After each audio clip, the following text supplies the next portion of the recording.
Dobroveče. Predsjednik Republike Srbije Aleksandar Vučić govorio je danas o svim važnim temama za Srbiju i njene građane. Predsjednik između ostalog govorio i o planu za uništenje Srbije, gde je istakao da je cilj izazivanje sukoba i intervencija NATO. Također, predsjednik je istakao da Srbija neće da naseda na provokacije, kao i da će uraditi sve kako bi se sačuvao mir. On je rekao da je Srbija juče bila izložena najdirektnijim pretnjama koje su se čule tokom obeležavanja 29 godina od zločina nad Bošnjacima u Srebrenici. Podsjetio je da je Beograd svaki put za 12 godina priznavao teritorijalni integritet Bosne i Hercegovine, ali i Dejtonski sporazum i integritet Republike Srpske u okviru Bosne i Hercegovine. O tome odakle dolaze ti pritisci na našu zemlju, čime su uslovljeni i zašto su intenzivirani u posljednje vreme, večeras ću da razgovaram sa naučnim saradnikom Instituta za evropske studije Rajkom Petrovićem, analitičarom Ivanom Miletićem i Dejanom Miletićem iz Centra za proučavanje globalizacije. Dobroveče svima. Dobroveče. Dobroveče. Pre nego što počnemo sa razgovorom, idemo na blok reklame. Evo nas ponovo u studiju. Predsjednik Srbije danas je detaljno analizirao kako izgleda plan napada na Srbiju i hajde da sad nas četvorica ovde probamo da analiziramo to tačku po tačku. Prva tačka je revizionizam.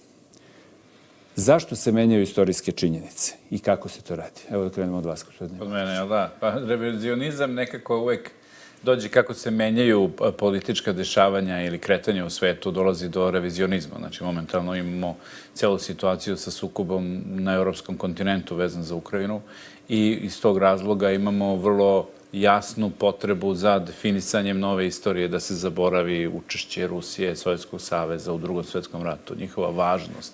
Zašto je to bilo? Da biste stvorili crnog đavola tamo u Moskvi, onda morate da krenete kroz revizionizam.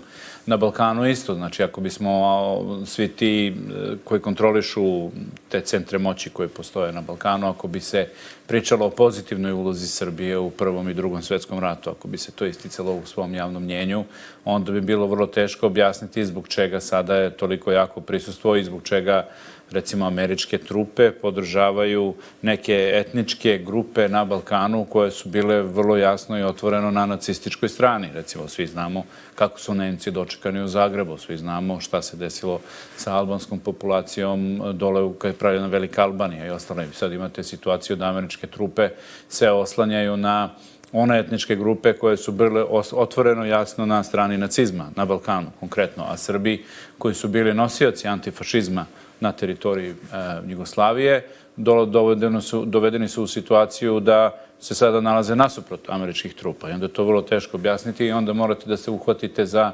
neku situaciju u istoriji koja bi bila opipljiva da biste objasnili sadašnji raspored snaga i sve dovodi se u neki dnevno-politički kontekst koji je takav kakav je i zato je revizionizam vrlo jak. On se dešava i u centralnoj Evropi, dešava se u Ukrajini, smo videli kako je to išlo, krenulo, vodilo i kako je zloupotrebljeno do nivoa da Rusija se osetila, odnosno i našla i svoj narativ o tim nekim nacistima koje je navodno videla u samoj Ukrajini i rekla da oni su svuda u celoj Ukrajini i sada ćemo da idemo da ubijemo, uništimo te naciste i zbog toga pravimo celu tu priču. Tako da je to nešto zbog čega postoji revizionizam, isključivo je vezan za dnevno-politička dešavanja i nema nikakve veze i nema ni uporište u nekim istorijskim dešavanjima. Gospodine Petroviću, kako se to radi? Da li postoji neki centar koji svima kaže sad idemo na to da se ovo zaboravi, a da se ovo promoviše ili to svako radi na svoju ruku? Mislim da to svako radi na svoju ruku, ali ne samo kada je reč o revizionizmu. Često se kopiraju potezi nekih velikih sila ili neka globalna dešavanja. Uzmimo samo, na primjer, Aljbina Kurtija, premijera takozvanog Kosova, koji vrlo često od izbijanja ukrajinske krize voli da u zapadnim medijima pre svih predstavlja sebe kao balkanskog Vladimira Zelenskog, predsjednika Srbije Aleksandra Vučića kao balkanskog Vladimira Putina i da na taj način antagonizuje već suprotstavljenost prilično veliku između te dve strane. Ali kada je reč o revizionizmu koji dolazi iz Zagreba i Sarajeva pre svih, a delimično se to dešava i u slučaju Podgorice, treba istaći da tu postoji jedna ozbiljna kriza identiteta, dakle nacionalnog, kulturnog pa i jezičkog, i da taj revizionizam itekako ima odbrambenu funkciju sa ciljem da se nešto što se nekada smatralo srpskim ili jugoslovenskim sada po svaku cenu brani kao bošnjačko, hrvatsko ili crnogorsko. Premda treba istaći da kada je reč o pokušajima da se takve stvari iskoriste u političke svrhe, oni najčešće nemaju nikakvu težinu u samoj praksi, ne proizvode konkretne posledice, ali su tu da privuku neki deo biračkog tela u tim zemljama koje je i onako ekstremno orijentisano i koje se hrani tim, možemo slobodno reći, antisrpskim sentimentima. Znači, mislite da je taj revizionizam pre svega okrenut kada su te naše zemlje kao unutrašnjem nekom njihovom, ka njihovom narodu, a ne ka omalovažavanju?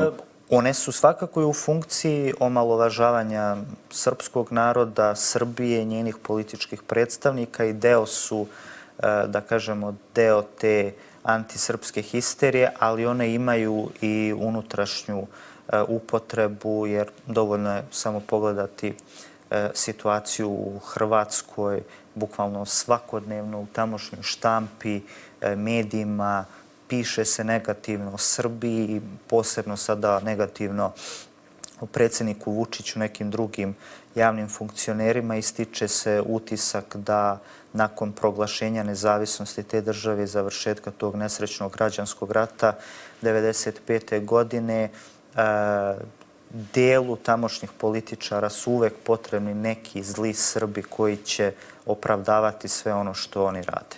Gospodine Miletić, evo gospodin Petrović je malo pretpomenuo Aljbina Kurtija. Pre 2-3 dana mislim da sam pročitao vest da se renovira kuća i da se pravi spomen obeležje od kuće Džafera Deve, ratnog zločinca. Dokle to može da ide, te revizionizam? Mislim, razumem ja da je nešto za unutrašnju upotrebu i tako dalje, da se biračko telo, ali mislim, ovo su već krajnosti. I odakle to najviše ide? Ko je najdalje u našem okruženju otišao u to? Pa ja mislim da Hrvati nesumnjivo su najveći revizionisti u regionu.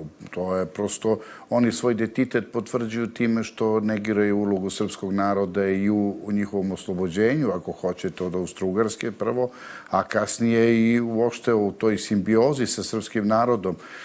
Znate, kod nas svaka republika govori svojim jezikom, a svi govore istim jezikom. To je nešto. Amerikanci, kao najjača zemlja sveta, govore engleskim, ali kod nas i Crna Gora i svi će, svake, malte ne, sve će biti u funkciji što više kreirati razdora između naroda, između ljudi, u stvari, pre svega. I to je taj revizionizam, ja ne bih rekao da on samo ima taj jedan autonomni karakter, odnosno svaka država ili region ili šta već može da generiše neki svoj revizionizam, ali uglavnom je on koordinisan sa određenim ciljem. U ovom slučaju revizionizam postoji da bi udaljio sve druge od srpskog naroda.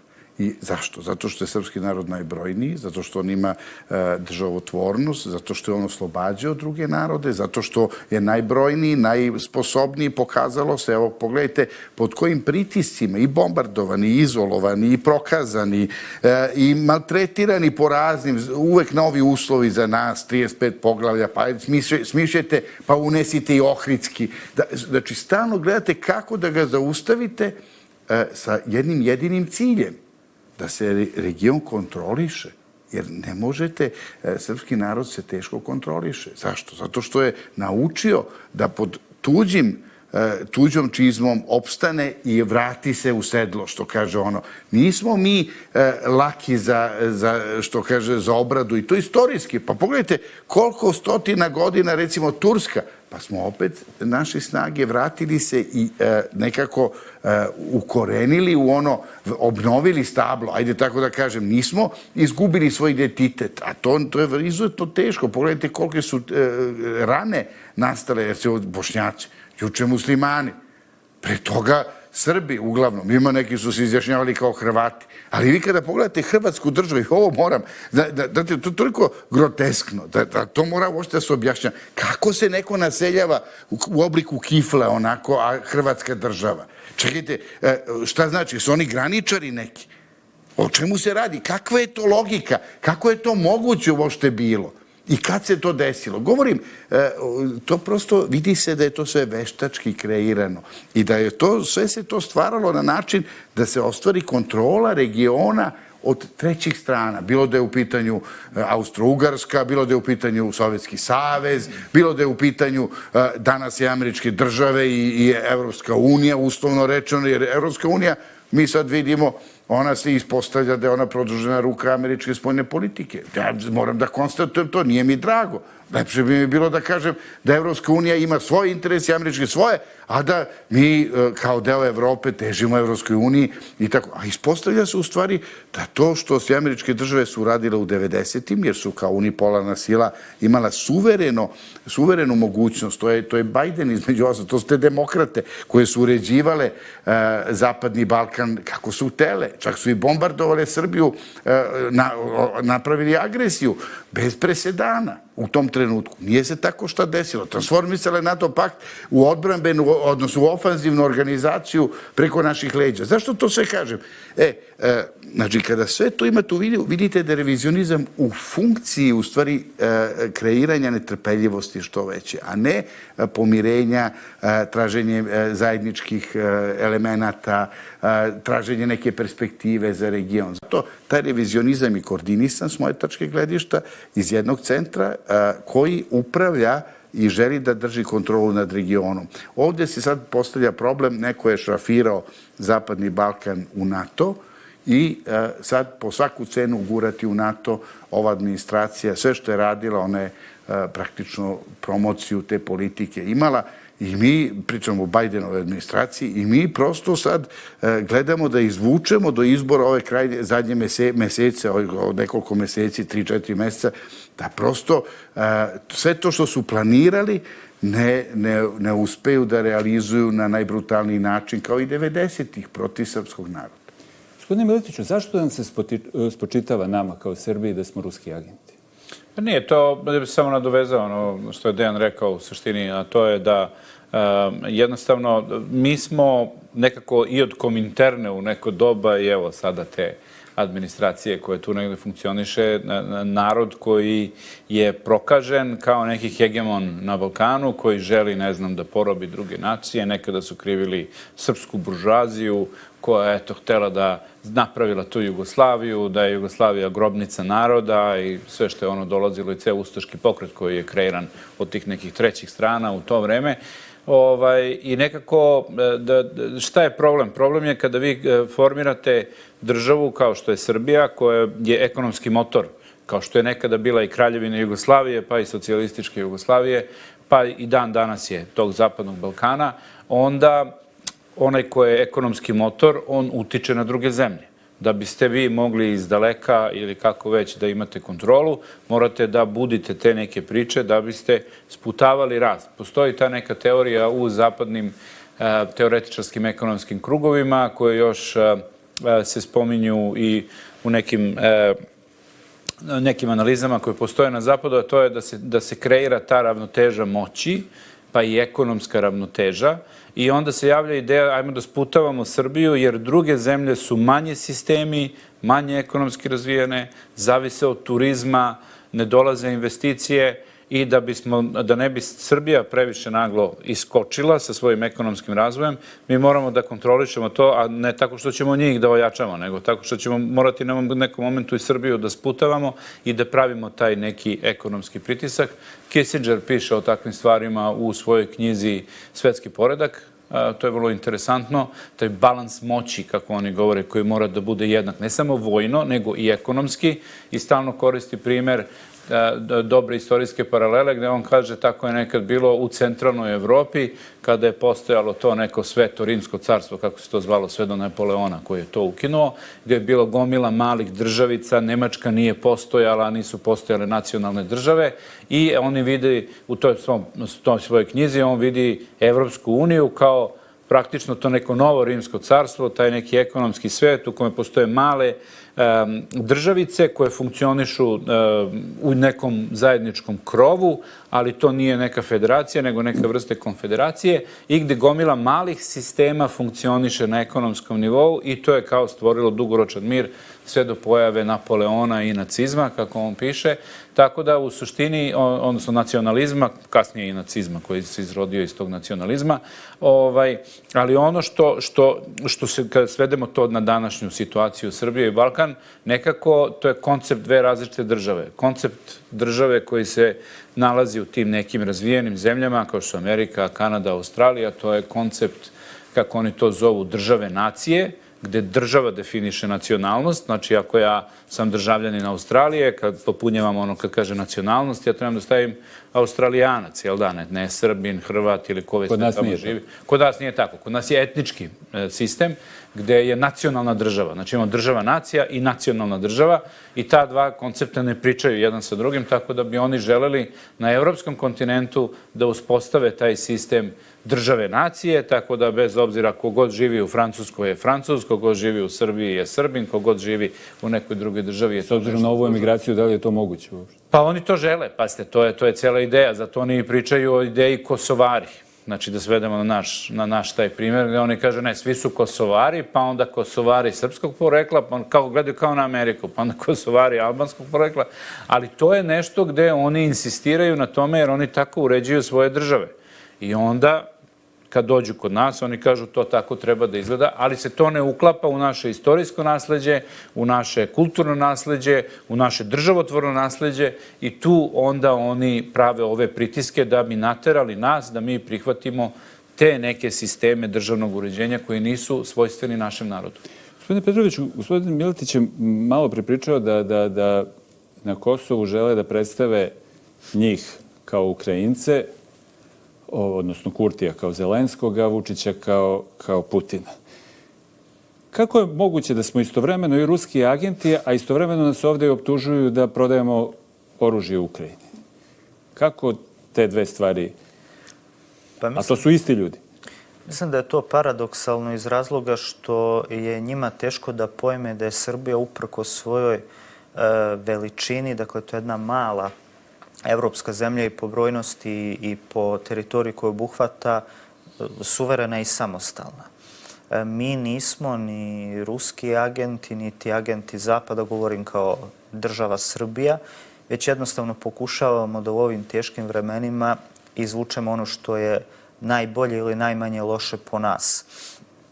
Za razliku od naroda i zemalja oko nas koji, nažalost, kažem nažalost i zbog njih, ali i zbog nas, jer često smo objekat njihovog ponašanja i delovanja, menjaju svoj pravac delovanja onako kako se geopolitičke okolnosti menjaju. Vi vidite na primjeru Hrvatske, iz koje dolaze neretko, pod znacima navoda, packe prema nama da smo suviše ruski, da treba da se opredelimo na kojoj ćemo stolici sedeti. To je više puta ponavljao tamošnji predsjednik Zoran Milanović. Vidimo sa druge strane da on ima prilično proruske izjave tokom cijelog trajanja ovog rata, pa niko iz Srbije nije govorio da je ili optuživao čak Hrvatsku da je ona proruska i tome slično. Iako je Rusija u finansijskom i u mnogim drugim slučajevima je jako prisutna u Hrvatskoj, možda čak i prisutnija od Srbije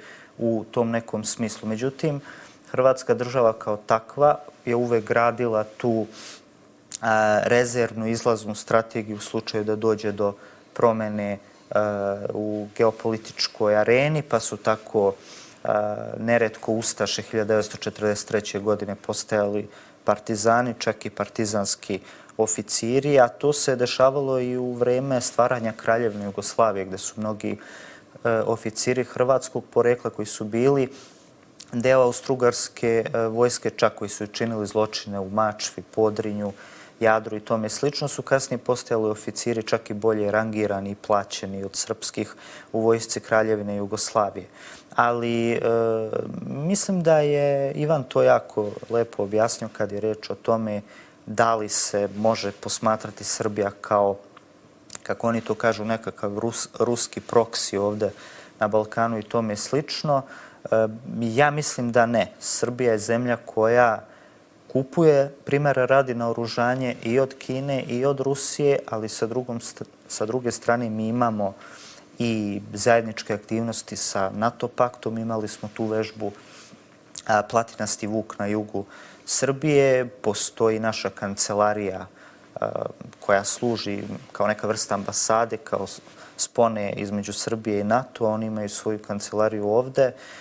Tako da moguće pronaći primere da nas optuže da smo ili i NATO i ruska agentura, a zapravo mi samo pokušavamo da imamo kontakt što je bolje moguće sa svima, što je i dobro, jer ne možete očekivati od jedne zemlje koja je ozbiljna, ali koja je istovremeno mala i nije toliko moćna, da se pravi da u njenom okruženju nije NATO pakt koji je najmoćnija vojna alijansa na svetu. Svidelo se to nekome ili ne, ali sa druge strane ne možemo mi ignorisati da imamo investicije iz Kine ili da imamo energetsku vezanu za Rusiju i tome slično. I ponašamo se u skladu sa tim. Gospodine Miletiću, druga tačka tog plana napada na Srbiju koju je danas predsjednik naveo je ekonomsko slabljenje Srbije. On je rekao da se ono postiče kroz usporavanje evropskih integracija i kroz obustavu jadarita koje, kako je rekao, se veoma lukavo radi. Zašto je Evropi i zemljama u okruženju interes da uspore put Srbije ka Evropskoj uniji? Pa to je prosto, pošto oni posmatraju Zapadni Balkan kao jedinstvenu celinu i kažu da ili ćemo svi ući ili nećemo. Povremeno nekad se izlete pa kažu možda neko ima prednost i tako dalje, ali suštinski ako neko ima prednost na Zapadnom Balkanu, to je Srbija. I to je evidentno ko sve parametre, recimo i zaduženost, odnosno zaduženost odnosno na bruto društveni proizvod, što treba da bude ispod 60%. Mi to ispunjavamo. To ne ispunjava nijedna maltene evropska zemlja ili ispunjava par njih možda. Govorim, znači, inflacija, ne može da bude inflacija kako je Maastrichtskim sporazumom nekoliko procenata kad je opšta inflacija zbog krize koja postoji u Evropi i svetu. Ali mi nigde ne odstupamo ili najmanje odstupamo od tih parametra. Tako da vrlo je jasno da je pozicija Srbije pozicija lokomotive ekonomske za ceo region. Kada je to takva pozicija, onda to podrazumeva da drugi se priključuju i budu vagoni. Ako je već to tako, onda šta je uloga Evropske unije, Američkih država, kako oni da kontrolišu ako Srbija u stvari vuče region. I onda oni se češkaju po glavi i kažu kako ako izgubimo konce, to otrgnuće nam se i mi te neke geopolitičke aspiracije koje imamo teško možemo da realizujemo, a nismo spremni da investiramo ozbiljno u region. Znate, 0,5% BDP-a pre ovog rata u Ukrajini je bilo u stvari BDP Zapadnog Balkana u odnosu na Evropsku uniju. Čekajte, ljudi moji, pa da ima malo dobre volje. Pa evo koliko su dali za Ukrajinu. Pa da su 100 puta manje dali za region. Pa procvetao bi region. Znači, oni nisu spremni da daju. Oni su spremni da daju samo onoliko koliko da ti je glava iznad vode. Ali suštinski ne daju da se razvije region u punom kapacitetu. Zašto to sve kažem? Zato što Srbija, razvijajući sebe, ona razvija i sve druge. I ona zna da ne može ona da bude bogata u okruženju sirotinje. Nego vučemo, to se videlo u COVID krizi, to se videlo u svakoj krizi i finansijskoj, i energetskoj, i sve što se dešava, uvek oslonac je prema Srbiji. Tu dobiju ono što ne mogu da nađu nigde drugi. Kad je kritično, kad je mirna luka, Evropska unija dođe očita bukvicu, pa da neku mrvicu sa stola i tako dalje i ispadne veliki igrač. Ali suštinski, tu nemate opredeljenost za razvoj regiona. A zašto je to tako? Zato što mi živimo ovde. Znate, neće veći katolik od pape da bude Evropska unija i da brine da će mi ovde da radimo ili ćemo da radimo u Nemačkoj. Po Nemcima više odgovara da radimo tamo za najjeftinije moguće. Da ne kvarimo njihovu strukturu, ipak razlika je velika kad dođe iz Afrike ili iz arapskih zemalja i kulturološki, bilo kako. A ovde i njih ne interesuje što je prostor, prazni se. A mi uporno pričamo. I to je ta enigma moja, dokle taj kvislinški odnos, odnosno, kako da kažem, kao jadnici neki su političari na Zapadnom Balkanu. Samo mole, samo kukaju, samo upiru prstom na nekog drugog, u ovom slučaju često na Srbiju. A ne trude se da iznedre nove vrednosti. Ne trude se da zajedničkim snagama idemo napred.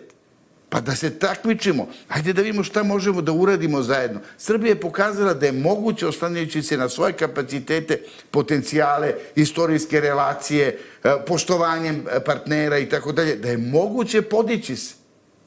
Pogledajte vi danas koji je pritisak u odnosu na nas. I mi opet napredujemo u ekonomskom smislu. Govorim samo, znači, jasno je da ne žele da izgube konce regiona i kontrolu regiona. Zato revizionizam, zato napadi na Srbiju, zato pokuša da se uspori ekonomija, zato stvaranje negativnog imidža, zato medijska kampanja malo, koja treba da nekako obeshrabri one koji bi da investiraju, kažu samo što nije buknulo. Znate, taj element kreiranja tenzija gde se samo što nije rat izbio. Ko da ratuje u Bosni i Hercegovini? Pa čekajte, ljudi moji, to su naše komšije. Pa ko će da ratuje tamo? Za ove bošnjačke lidere tamo neko ide da uzme pušku, možda ima 100 ljudi. Ali pravo pitanje, Dejane, ko je lider među Bošnjacima danas? Ko bi njih vodio? To je posebno. To je tek, oni su, ali govorim, kreira se atmosfera samo što rat nije izbio. A niko ne želi da ratuje. Znači, krenite sada po ulicama i doćete do toga da nemate koga da... Ali to se stvara atmosfera. Zašto?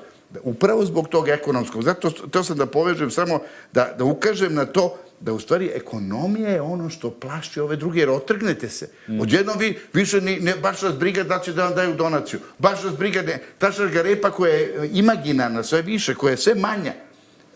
Mi odjednom više nismo uzbuđeni oko nje. Pa to je najveći problem sad.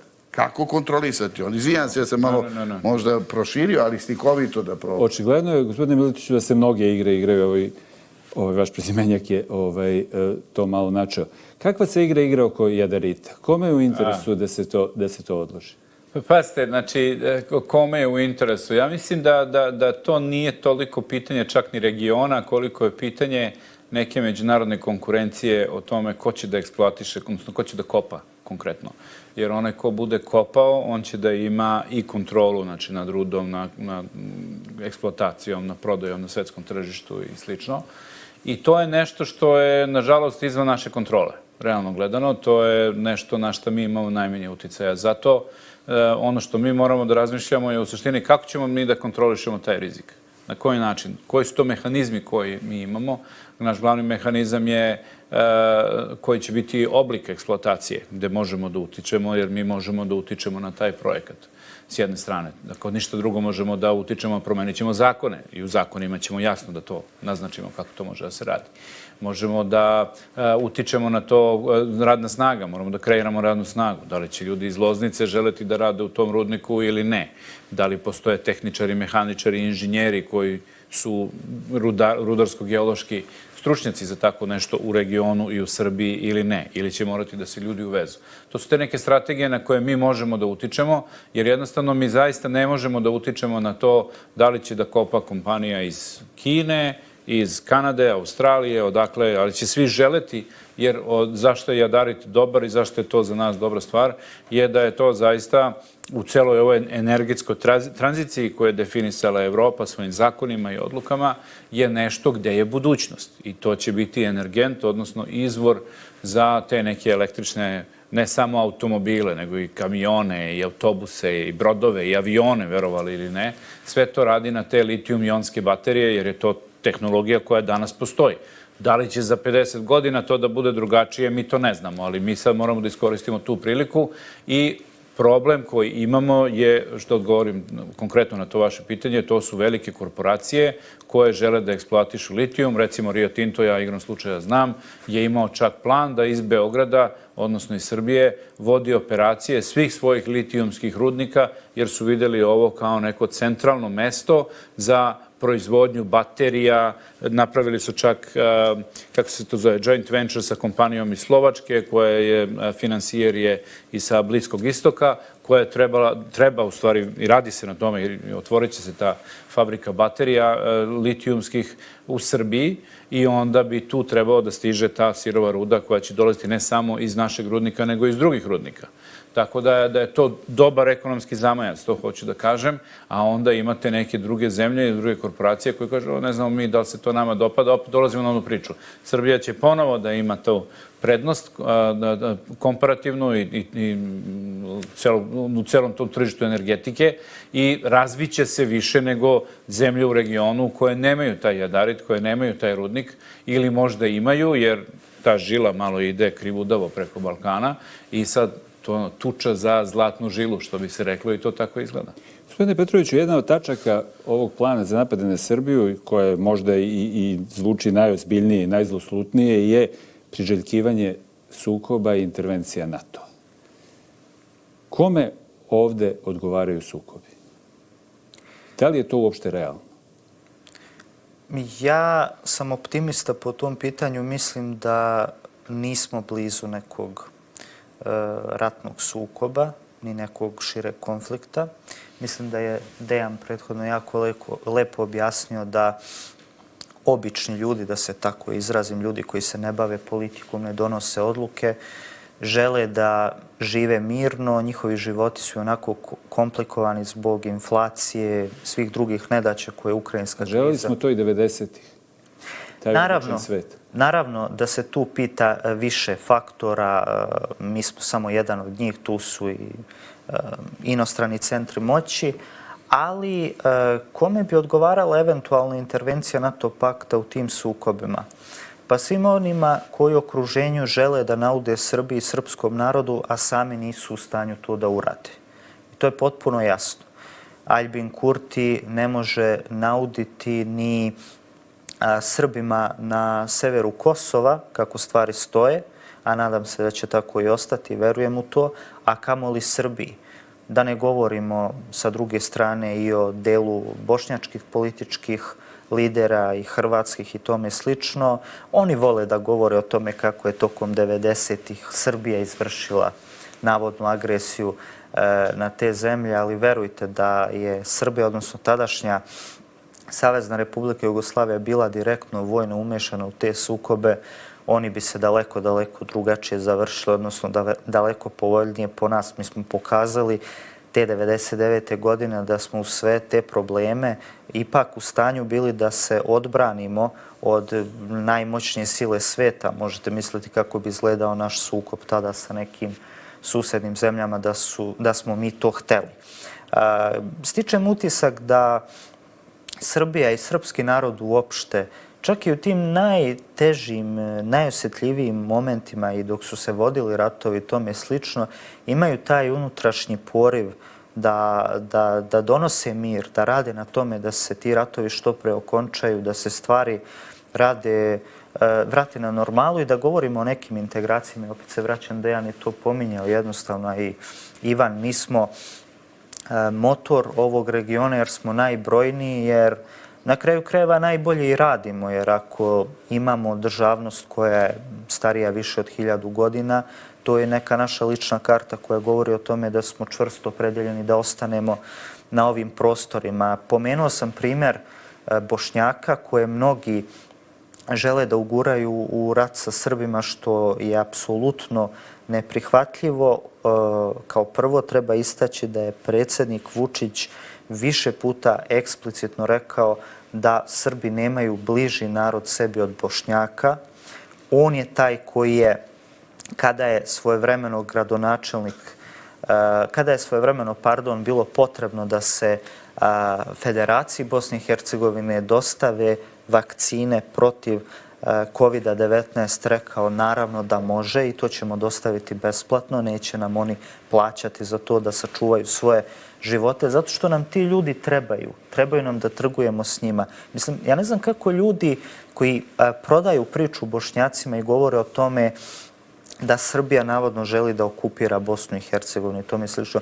Kako to oni zamišljaju? Pa niko ne želi u Beogradu da ljudi iz Tuzle, Mostara, Goražda ili Bihaća odu. Prosto nema ko da zameni te ljude, a i ti ljudi su odatle. Oni nisu nikakvi migranti, došljacima, koliko mi imali razlika među sobom. Prosto to su ljudi kao i mi koji žive vekovima na tim prostorima. Velika je stvar što je rukovodstvo Srbije opredeljeno ka miru i razvijanju što je bolje mogućih odnosa, jer da nije tako, mnogi drugi bi u našem slučaju postupili daleko, daleko radikalnije i pričat ćemo o tome. Prosto sve te izjave koje smo mogli čuti i od, ne samo od Denisa Bećirovića, već i od Zukana Heleza, Rame Isaka, Željka Komšića, tradicionalno zaista ne idu u prilog bilo kakvih dobrosusedskih odnosa. Pazite, paradoksalno i po meni žalosno, pre svega to ide na teret bošnjačkim političarima, da ovde rukovodstvo u Srbiji, Aleksandar Vučić pre svih govore o tome da je potreban autoput Beograd-Sarajevo koji neće biti samo to, to će biti i autoput Tuzla-Sarajevo. Dakle, to će biti nešto što je bitno i važno Bošnjacima, a oni prosto ne prepoznaju da je to danas suština. Gospodine Miletiću, ko je najžešći u toj ratno-hučkaškoj retorici kada je naše okruženje u pitanju? Meni se nekako čini da je ipak Bosna i Hercegovina otišla najdalje u to. Pa ja verujem da je ovi posljednji napadi su koordinisana politika unazad 3 godine koja je osmišljena u Bajdenovoj administraciji. Vrlo otvoreno to kažem. Radi se o jednoj promeni situacije. Pre toga smo pričali o trgovini, o saradnji, o kažnjavanju onih koji sprečavaju slobodan protok roba i ljudi, kapitala. Recimo Kurti kao jedan od takvih faktora nestabilnosti bio je brzo pomeren sa političke scene. I onda ste dočekali jednu promenu lobiste jednog albanskog i antisrpskog koji je došao na čelo s američkih država. Možda je on sad, ne sjeća se šta je radio ili je vrlo simpatičan čovjek sad onako kao čičica jedan, treba mu pomoći, dao bi mu ruku da pređe stepenik i tako dalje. Znači, ali njegovo delo koje je vrlo jasno i lako prepoznatljivo iz onih najboljih godina svoje političke karijere, su usmereni u traženju bombardovanja, kažnjavanja Srbije, srpskog naroda, ograničenje faktora srpskog u regionu i tako. On je napravio reset politički i krenuli su istom politikom pritisaka na srpski narod i srpsku državu i korak po korak sužavali neki manevarski prostor s njihove tačke gledišta i kada vi sada pogledate šta je rađeno, vi tačno vidite da je završnica ove administracije takva da su probali da ustavete Evrope, da Ohridskim sporazumom učvrste poziciju Kosova i nezavisnog Kosova, da sinhronizovanim delovanjem u Republici Srpskoj na Kosovo i Metohiji u stvari suze i ograniče srpski faktor na način da ga suprostave drugim narodima dodatno. Kad su dalje bili Albanci i Srbi nego sad? Kad su dalje Bošnjaci i Srbi od Dejtonskog sporazuma do danas? Ne možete da prepoznate situaciju, a trebalo bi da je kontra situacija. Pa pogledajte, opet su neke glave sahranjivali u Srebrenici, a tamo čitam neki, kaže, naši su od skeleta glavu pa sahranjuju sad. Znači, svake godine neke kosti se kopaju. To je sve pod blagoslovom sinhronizovano. I, znate, ali to je sve kraće vreme i veća nervoza. I zato je pritisak ovako veliki, ali Srbija se ne da, odgovara. Konferencija za štampu predsjednika Vučića prvo demaskira, objašnjava da mi znamo šta su radili, a drugo ukazuje na to da neće uvući srpski narod u rat. Znači, jer mi smo opredeljeni za mir i saradnju u regionu. Ali, s druge strane, znate, naša mačuga je sve veća i veća. I to ne preti niko, ali je ona tu. I to je faktor, kad se bavite realnom politikom, to se ne zaobilazi. To su elementi koji se analiziraju brojnost, sposobnost, mobilnost i tako dalje, finansijska stabilnost, podrška svojoj državi, institucijama i tako dalje. To je onaj faktor realne politike. Ovo drugo su medijski spinovi, sviđa mi se, ne sviđa mi se. Tako da, već su neuspešni, a bit će još više neuspešni. Pričat ćemo o rezoluciji o Srebrenici, o Dejtonskom sporazumu. Sad idemo da još jedan blok reklama, a posle toga nastavljamo emisiju. Evo nas ponovo u studiju. Gospodine Miletiću, malo pre smo prekinuli ovaj razgovor na priči o Srebrenici. Ajde da tu i nastavimo. Zašto je, po vašem mišljenju, rezolucija o Srebrenici doneta baš sada? Nije doneta prošle, preprošle godine? Pa to je neki, da kažemo, paničan sistem donošenja odluka o kojem sam ja mogao da čujem još pre, na početku godine, kada su već u demokratskim krugovima sve više postali, ali svesni da će Trump biti kandidat i onda su govorili pa ako on bude kandidat, on ima zaista veliku šansu da pobedi i sa koje su naše ideje, gde su ljudi iz vrha demokratske stranke govorili, koji su inače u administraciji, da je onda vrlo važno da se u ovom periodu, da kažemo, kad se bude znalo da će Trump biti kandidat, da se donosi što više odluka, jer ako on pobedi, to je sve što možemo da uradimo i onda da njega kao administraciju, da kažemo, zatrpamo sa gomilom odluka koje smo doneli, tako da kad dođe u Belu kuću, on ne može sve to da odmota, nego će da odmota samo ono što mu je bitno, naročito na unutrašnjem planu. I da na taj način oni izguraju sve ono što su planirali, da kažem, izguraju 2 mandata. To je bila neka strategija i sad možemo da vidimo kako to konkretno izgleda. Znači imamo gomilu nekih odluka, ojačavanje NATO snaga u Bosni i Hercegovini, ojačavanje na Kosovu i Metohiji, žurba da se sprovedu neke administrativne stvari na samom Kosovu vezano za lične karte, tablice, svašta nešto. Ta rezolucija o Srebrenici, podizanje tenzije oko Srebrenice i sve to, nažalost, imamo izjavu Wesley Clarka pre neki dan. Znači sve to iz te jedne dobre kuhinje koja želi da to uradi, a ja, kao što rekao, sam mogao da čujem na tim nekim webinarima ili online sastancima koji su bili gde sam prisustvovao kao predstavnik medija konkretno. I tu je ono što je meni bilo interesantno da primetim. I tako da ja mogu da povežem sa tom odlukom, zato to i kažem. Drugo ne mogu da vidim, jer ako pogledamo šta se dešava na terenu, mi ne možemo da zaključimo zašto se to donosi. Znači, niti je neka jubilarna godišnjica, niti je nešto drugo, ali je sve vezano i donose se veliki broj tih odluka masovno, koordinisano, kroz diplomatske krugove, što nam govori da to ne može da bude ad hoc odluka nekih ambasadora, nego je vrlo dobar plan određene administracije. Gospodine Petroviću, da li je jučerašnja izjava Denisa Bećirovića početak implementacije te rezolucije o Srebrenici? Jeste, naravno. I to je nešto što je državno rukovodstvo Srbije predvidelo i na pravilan način i što smo svi mi manje više znali da će se desiti. Iako smo od strane bošnjačkih političara dobijali uverenje da će to biti čisto jedna konstatacija nečega što oni vide kao istorijsku činjenicu i ništa više od toga.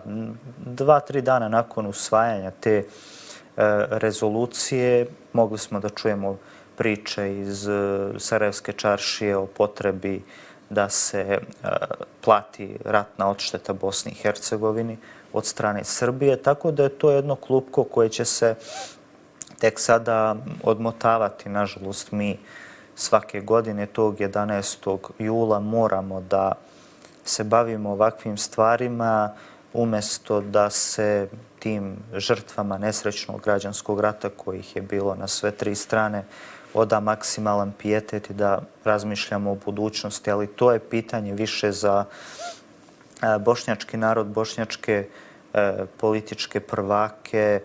Oni treba da procene koliko je to dobro i korisno za njih, a koliko ne. Možemo se ugledati na kraju krajeva i na nas. Neki će reći da mi ponekad zanemarujemo neke naše žrtve, ali mislim da tu je više stvar u tome da smo mi okrenuti ka budućnosti. Ono što se desilo u prošlosti ne možemo da vratimo. Mi smo imali to što smo imali u takozvanoj NDH, preko 1 milion ubijenih Srba.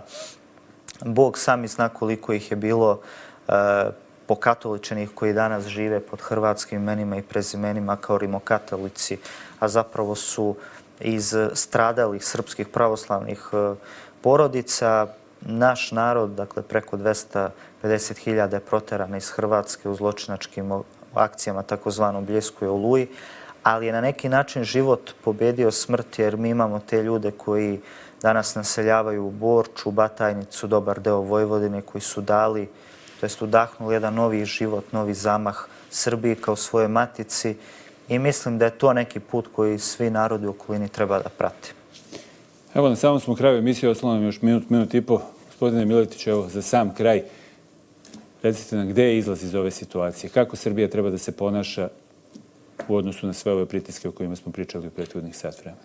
Srbija mudro čeka svoje vreme tako što jača. Ona jača svoju ekonomiju, ona jača svoje institucije, ona je usmerena ka evropskim integracijama, vrlo svesno. Ona dobija na značaju, na težini u međunarodnim odnosima i ova rezolucija upravo o Srebrenici je pokazala da je ono što je delovalo nemoguće gotovo odbranjeno u punom kapacitetu. 4/5 čovečanstva, ako gledamo po broju stanovnika, oni koji nisu podržali rezoluciju, je bilo na našoj strani. Da li direktno, da li indirektno. Zašto to sve kažem? Mi znamo svoj put. Mi nećemo odstupiti. Ovo je naš prostor, mi živimo na njemu, mi tu gledamo svoju budućnost. Ovi stranci dolaze i odlaze. Ako se u regionu ne budu osvestili, oni će ostati bez stanovništva. Danas teritorije gde su Srbi živjeli u Hrvatskoj su puste teritorije. Mi moramo da se izborimo da naši ljudi ovde grade svoju budućnost i na tome radimo intenzivno i to će biti i nadalje naš prioritet. Život, a ne smrt. Hvala vam svima što ste bili gosti. Hvala vam, poštovani gledalci, što ste bili sa nama u prethodnih sat vremena. Ostanite uz Kurir.